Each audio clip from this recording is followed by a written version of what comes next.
வணக்கம் தமிழா. ஒன் பிளஸ்ல வந்து இப்போ புதிதாக நாட் 5 சீரிஸ் வந்து லான்ச் பண்ணியிருக்காங்க. One plus not 5, one plus not C5. இப்போ இந்த C5 அப்படியே இங்கே வச்சுக்கிட்டு இந்த ஒன் பிளஸ் நாட் 5 பற்றிய ஒரு அன்பாக்சிங் மற்றும் ஒரு குயிக்கான விமர்சனம் இந்த பதிவு வந்து பார்க்கலாம். ஸோ ஒன் பிளஸ் நாட் 5 எப்படி இருக்கு? ஸோ இந்த நாட் 5ல வந்து பார்த்தீங்கன்னா ஃபர்ஸ்ட் டைம் நாட் சீரிஸில் ஸ்னாப்டிராகன் 8 சீரிஸ் சிப்செட் வந்து யூஸ் பண்ணுறாங்க. 144 Hz AMOLED டிஸ்பிளே இருக்கு. அப்புறம் 6800 mAh பேட்டரியோட இந்த நாட் 5 வருது. இதோட விலை இப்போதைக்கு எனக்கு தெரியாது, பட் கீழே டிஸ்கிரிப்ஷனில் அப்டேட் பண்ணுறேன். பட் ஒரு 30,000 கிட்ட இருக்குன்னு நான் நம்புறேன். பட் ஆக்சுவல் ப்ரைஸ் வந்து கீழே டிஸ்கிரிப்ஷனில் அப்டேட் பண்ணுறேன். இப்போ இந்த ஒன் பிளஸ் நாட் 5 இது எப்படி இருக்கு? ஸோ இதோட கேமரா சாம்பிள்ஸ் எல்லாமே வந்து டீட்டெயிலாக பார்க்கலாம். ஸோ இந்த மாதிரி பாக்ஸில் வந்து இந்த ஒன் பிளஸ் நாட் 5 வந்து கொண்டு வந்திருக்காங்க. ஓப்பன் பண்ணி உள்ள எடுத்து பார்த்தீங்கன்னா ஒரு கிரே கலர் பேக் கேஸ் வந்து உங்களுக்கு கிடைக்குது. இப்போ இந்த ஃபோனை வந்து வெளியே எடுக்கலாம். எங்கிட்ட இருக்குது இந்த மார்பிள் சாண்டுங்கிற இந்த பிளாட்டினம் ஒயிட் கலர்.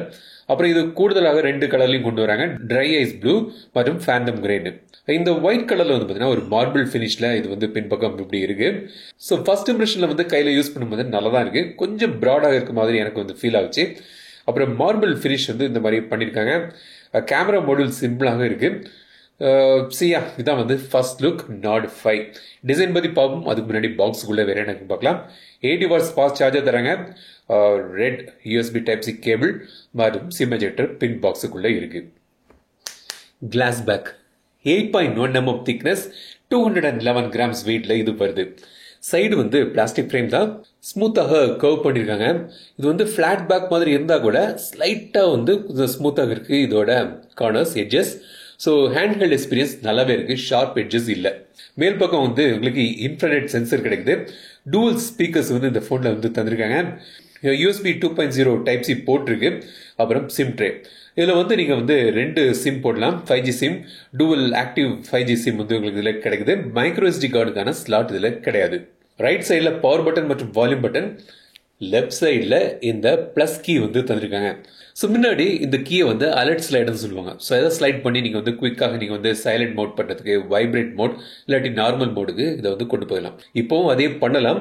பட் இது வந்து ப்ளஸ் கீன்னு இன்னொரு செட் ஆஃப் ஃபீச்சர்ஸும் தந்திருக்காங்க. ஆக்சுவலி இப்போ வந்து இதை வந்து ஸ்லைடுன்னு சொல்ல முடியாது. இது வந்து ப்ரெஸ் அண்ட் ஹோல்ட் பண்ணக்கூடிய ஒரு கீ.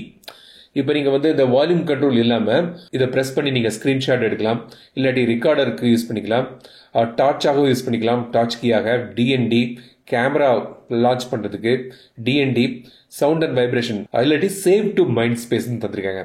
ஸோ இந்த save to mind space features பார்த்தீங்கன்னா நீங்கள் வந்து இப்போ நீங்கள் வந்து ஸ்க்ரீன்ஷாட் எடுக்கிறீங்கன்னா அந்த ஸ்க்ரீன்ஷாட் வந்து இந்த மைண்ட் ஸ்பேஸுங்கிற அந்த ஆப்புக்குள்ளே போயிடும். அப்புறம் வந்து நீங்கள் இப்போ வந்து ரெஃபரன்ஸுக்கு அதை வந்து நீங்கள் செக் பண்ணிக்கலாம். ஒரு சம்மரி, அந்த பேஜோட சம்மரி கிடைக்குது. ஸோ இந்த மாதிரி ஃபீச்சர்ஸ் வந்து கிடைக்குது. ஸ்க்ரீன்ஷாட் எடுத்ததில் நீங்கள் வந்து கேலண்டர் ஈவெண்ட் இருந்தால் அது வந்து ஆட்டோமேட்டிக்காக உங்கள் கேலண்டரில் ஆட் ஆயிரும்.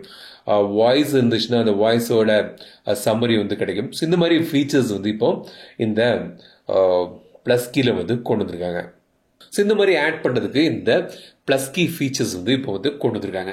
ஸோ அது ஒரு நல்ல விஷயம். பட் ரெண்டுமே இருந்தால் நல்லா இருக்கும். ஸோ அதாவது அலர்ட் ஸ்லைட் ஃபீச்சரும் இந்த ப்ளஸ் கீயும் இருக்குது மாதிரியான ஒரு செட்டிங் பண்ணியிருந்தால் நல்லா இருக்கும்.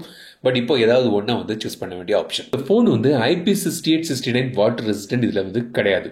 ஸோ மொத்தத்தில் இந்த டிசைன் வந்து பார்த்தீங்கன்னா ஒரு மினிமலிஸ்டிக்கான ஒரு டிசைன், நல்லாவே வந்து பண்ணிட்டாங்க.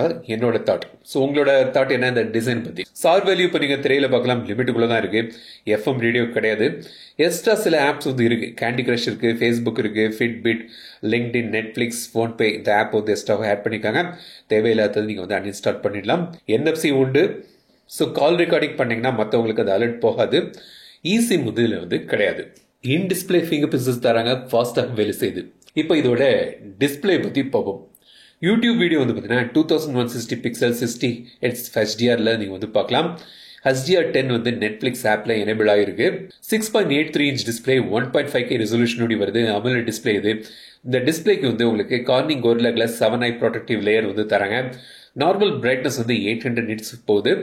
HBM வந்து 1400 nits, பீக் பிரைட்னஸ் வந்து 1800 nits. அவுட்டோர் விசிபிலிட்டி ஓகேயாக தான் இருக்குது, எனக்கு வந்து பிரச்சனையாக தெரியல. 10-bit கலர் பேனல் இது. 100% DCI-P3 கலர் கேமெட் தராங்க. PWM டிம்மிங் வந்து 3840 ஹெட்ஸ்க்கு கிடைக்குது. ஸோ இரவில் நீங்கள் யூஸ் பண்ணும்போது பாதுகாப்பான ஒரு டிஸ்பிளேயாக இது அமையுது. வியூவிங் ஆங்கிள்ஸ் நல்லா இருக்குது, கலர் ரிப்ரொடக்ஷன் நல்லா இருக்குது. ஓவராலாக வந்து பார்த்தீங்கன்னா இந்த 30,000 செக்மெண்ட்டில் நல்ல ஒரு டிஸ்பிளே வந்து உங்களுக்கு இதில் வந்து தந்திருக்காங்க. ஸோ நல்ல ஒரு ஸ்மூத்தான ஒரு டிஸ்பிளே வந்து உங்களுக்கு இதில் கிடைக்குது. கலர்ஸும் நல்ல வைப்ரண்டாக பார்க்கவும் நல்லா இருக்கு. மீடியா கான்சன்ட்ரேஷனுக்கு உகந்த ஒரு டிஸ்பிளே. பெர்ஃபார்மன்ஸ். ஸோ நாட் சீரீஸில் ஃபர்ஸ்ட் டைம் வந்து ஸ்னாப்டிராகன் 8 சீரீஸ் வந்து இதில் கொண்டு வராங்க. ஸ்னாப்டிராகன் 8X Gen 3ல இது வந்து பவர் ஆகுது. 8GB ரேம் ஆப்ஷன் இருக்கு, 12GB ரேம் வேரியன்ட் இருக்கு. அதே மாதிரி 256GB ஸ்டோரேஜ், இல்லாட்டி 12GBல நீங்கள் வந்து 512GB ஸ்டோரேஜும் நீங்கள் வந்து எடுக்கலாம். ஸோ 3 மாடல் வேரியேஷன் காம்பினேஷன் வந்து தராங்க. இப்போ இதில் வந்து UFS 3.1 ஸ்டோரேஜ், LPDDR5X ரேம் வந்து இதில் வந்து கிடைக்குது. இப்போ 8X Gen 3 ஒரு நாட் சீரிஸ் பார்க்கும்போது குட் அடிஷன். பட் இப்போ வந்து இந்த பட்ஜெட் செக்மெண்ட்லேயும் நீங்கள் வந்து பார்த்தீங்கன்னா போக்கோவில் வந்து இப்போ சமீபத்தில் போக்கோ F7 வந்து 8X Gen 4ல வந்து கொண்டு வந்திருந்தாங்க. பட் அது வந்து கேமிங் ஃபோக்கஸ்டான ஒரு ஃபோன். நாட் சீரிஸ் வந்து பார்த்தீங்கன்னா ஒரு ஆல்ரவுண்டர் பெர்ஃபார்மன்ஸுக்கான ஒரு சிப்செட் ஓடி இது வருது. ஸோ கண்டிப்பாக 8X Gen 3 வந்து ஒரு நல்ல ஒரு சிப்செட் தான். அஃப்கோர்ஸ் நீங்கள் ஆப்பிள் டு ஆப்பிள் கம்பேரிசன் பண்ணுறீங்கன்னா கேமிங்க்குன்னு பார்க்கும்போது இந்த 8X Gen 4 வந்து பெட்டராக இருக்கும் இதுக்கு கம்பேர் பண்ணும்போது. பட் ஒரு ஆல்ரவுண்டர் ஃபோனாக அவங்க வந்து கொண்டு வரும்போது அவங்களோட சாஃப்ட்வேர் எக்ஸ்பீரியன்ஸு, டிஸ்பிளே, கேமரா எல்லாம் பார்க்கும்போது 8X Gen 3 வந்து ஒரு நல்ல ஒரு பேக்கேஜாக தான் இன்க்ளூட் பண்ணியிருக்காங்க. கேமிங் விளையாடலாம். அது வந்து 8X Gen 3 நல்லாவே வந்து கேமிங் ஹேண்டில் ஆகுது. கம்பேரிசன் பண்ணும்போது 8X Gen 4 கொஞ்சம் பெட்டராக இருக்கும். பட் நான் சொன்ன மாதிரி தான் இது வந்து ஒரு ஆல்ரவுண்ட் பேக்கேஜ்னு பார்க்கும்போது ஒரு நல்ல ஒரு சிப்செட் வந்து இந்த வேலைக்கு அவங்க தர முயற்சி பண்ணியிருக்காங்க. ஸோ வந்து நான் கேம் விளையாடி பார்க்கும்போது எனக்கு வந்து பார்த்தீங்கன்னா நான் வந்து ஒரு ஹார்ட் கோர் கேமர் அப்படிலாம் கிடையாது. பட் நான் கேம் விளையாடினா ஓகேயாக தான் இருக்குது. இதில் வந்து பிரச்சனை இல்லாமல் கால் ஆஃப் டியூட்டிலாம் வந்து நல்லாவே ஹேண்டில் ஆகுது. ஸோ வந்து நல்ல ஒரு சிப்செட் தான். ஸோ மல்டி டாஸ்கிங் எல்லாமே வந்து உங்களுக்கு இது நல்லாவே இருக்கும். Wi-Fi 6 வந்து இதில் வந்து தராங்க. BGMI கால் ஆஃப் டியூட்டிலாம் வந்து பார்த்தீங்கன்னா 1450 FPSலாம் நீங்கள் விளாடலாம்னு அவங்க வந்து சொல்கிறாங்க. கேமரா வந்து பார்த்தீங்கன்னா பின்பக்கம் வந்து 2 கேமரா இருக்குது. டெலிஃபோட்டோ லென்ஸ் கிடையாது. But 50 megapixel main camera Sony LYT 700 sensor வந்து யூஸ் பண்ணுறாங்க. 8 மெகாபிக்சல் அல்ட்ரா வைட் சென்சர் இருக்குது. ஃப்ரண்ட்டில் உங்களுக்கு வந்து சாம்சங்கோட JN5 சென்சரில் 50 மெகாபிக்சல் கேமரா வந்துருக்காங்க. செல்ஃபி வந்து நல்லாவே இருக்குது. கேமரா வந்து பார்த்தீங்கன்னா கண்டிப்பாக போக்கோ F7க்கு கம்பேர் பண்ணது இது கொஞ்சம் பெட்டராக தான் இருக்குது. என்னோட இனிஷியல் இம்ப்ரெஷனில் ரெண்டுமே வந்து சைட் பை சைட் கம்பேரிசன் பண்ணிவிட்டு மேபி அப்டேட் பண்ணுறேன். பட் என்னோட இனிஷியல் இம்ப்ரெஷனில் கண்டிப்பாக அதை விட இது வந்து ஒரு பெட்டர் கேமரா இம்ப்ளிமெண்டேஷனாக தான் தெரியுது. கேமரா சாம்பிள்ஸ் பாருங்கள் எப்படி இருக்குன்னு கமெண்ட்ஸ் சொல்லுங்கள். ஸோ ஒரு டீசனான ஒரு கேமரா இன்புட் வந்து தந்திருக்காங்க. 4K வீடியோ ஃப்ரண்ட் அண்ட் பேக்கில் நீங்கள் வந்து எடுக்கலாம். ஆப்டிக்கல் இமேஜ் ஸ்டெபிலைசேஷன் இன்பில்ட்டாக வருது. ஸோ ஓவரால் வந்து பார்த்தீங்கன்னா உங்களுக்கு வந்து நல்ல ஒரு கேமரா இம்ப்ளிமெண்டேஷன் வந்து இதில் வந்து பண்ணியிருக்காங்க.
பேட்டரி வந்து இதோட ஒரு ஹைலைட் 6800 mAh பேட்டரியோடு இது வருது. 80 வாட்ஸ் ஃபாஸ்ட் சார்ஜிங் சப்போர்ட் வந்து தராங்க. ஒரு 55 மினிட்ஸ் டு 1 ஹவரில் இதை வந்து நீங்கள் ஃபுல் சார்ஜ் பண்ணிடலாம். ஸோ நல்ல ஒரு பேட்டரி பேக்கப்பும் இதில் வந்து உங்களுக்கு கிடைக்குது. ஸோ சாஃப்ட்வேர் எக்ஸ்பீரியன்ஸ் கண்டிப்பாக ஒன் ப்ளஸில் வந்து ஒரு ஹைலைட். ஸோ இந்த ஆக்சிஜன் யூஐ வந்து நல்லாவே வந்து அவங்க வந்து பண்ணியிருக்காங்க. ஸோ நிறைய ஏஐ ஃபீச்சர்ஸோடு இது வருது. So AI translate, AI voice scribe, AI எடிட்டிங்கில் வந்து பார்த்தீங்கன்னா உங்களுக்கு AI unblur, AI detail boost, AI reflection eraser, மற்ற AI eraser, Gemini, circle to search, அது எல்லாமே வந்து உங்களுக்கு கிடைக்குது. ஸோ நல்ல ஒரு யூஐஓடி இந்த ஃபோன் வருது. 4+6 இயர்ஸுக்கான சாஃப்ட்வேர் அப்டேட் பாலிசி தராங்க. 4 இயர்ஸுக்கான மெயின் அப்டேட், அப்புறம் 6 இயர்ஸுக்கான செக்யூரிட்டி அப்டேட் வந்து உங்களுக்கு இந்த ஃபோனில் கிடைக்குது. ஸோ அதுவும் வந்து டிக் ஆகுது, நல்லாவே பண்ணியிருக்காங்க. ஸோ இதான் வந்து OnePlus Nord 5. இதில் கான்ஸாக நான் பார்க்குறது பார்த்தீங்கன்னா இதில் வந்து டெலிஃபோட்டோ லென்ஸ் இல்லை. ஸோ அது ஒன்று தான் வந்து ஒரு பாயிண்டாக எனக்கு தென்படுது. ஸோ டெலிஃபோட்டோ லென்ஸ் இன்டகிரேஷன் பண்ணியிருந்தால் நல்லா இருக்கும். ஸோ டெலிஃபோட்டோ லென்ஸில் போர்ட்ரேட் ஃபோட்டோ எனக்கு எடுக்க பிடிக்கும். அஃப்கோர்ஸ் இதில் வந்து மெயின் கேமரா யூஸ் பண்ணி நீங்கள் வந்து டிஜிட்டல் ஜூமில் நீங்கள் வந்து போர்ட்ரேட் ஃபோட்டோஸ் எடுக்கலாம். பட் இருந்தாலும் ஒரு டெடிகேட்டட் டெலிஃபோட்டோ லென்ஸ் வந்து தந்திருக்கலாம். அதே மாதிரி 8 மெகாபிக்சல் அல்ட்ராவைட் லென்ஸ் ஓகேயாக தான் இருக்குது. பட் அதுவும் வந்து ஒரு 50 மெகாபிக்சல் தந்துருதான். ஆசை தானே, தந்தா இன்னும் எல்லாமே தரலான்னு. ஸோ IP68 69 வாட்டர் ரெசிஸ்டன்ட் இதில் கிடையாது. மற்றபடி வந்து பார்த்தீங்கன்னா இது வந்து செல்ஃபி ஃபோட்டோஸ் நல்லா இருக்கு, டிஸ்பிளே நல்லா இருக்கு, டிசைன் வந்து நல்லா இருக்கு, சிம்பிளிஸ்டிக்கான ஒரு டிசைன் பட் நல்லா இருக்கு. ஓவராலாக வந்து பார்த்தீங்கன்னா பிக் பேட்டரி தந்திருக்காங்க, நல்ல ஒரு சாஃப்ட்வேர் எக்ஸ்பீரியன்ஸ். ஸோ இப்படி பார்க்கும்போது OnePlus Nord 5 வந்து ஒரு நல்ல ஒரு பேக்கேஜாக எனக்கு தென்படுது. ஸோ இந்த ஃபோனை பற்றி நீங்கள் எனக்கு வந்து கமெண்ட் சொல்லுங்கள். இந்த வீடியோ உங்களுக்கு பிடித்த லைக் பண்ணுங்கள், ஷேர் பண்ணுங்கள், மறக்காம தமிழ் சேனல் பண்ணுங்கள். வீடியோ படுத்த வீடியோ சந்திக்கும் வரை உங்கள் வீடியோ தமிழில் பேசி டெக் தமிழா பாரு. Keep supporting, keep motivating.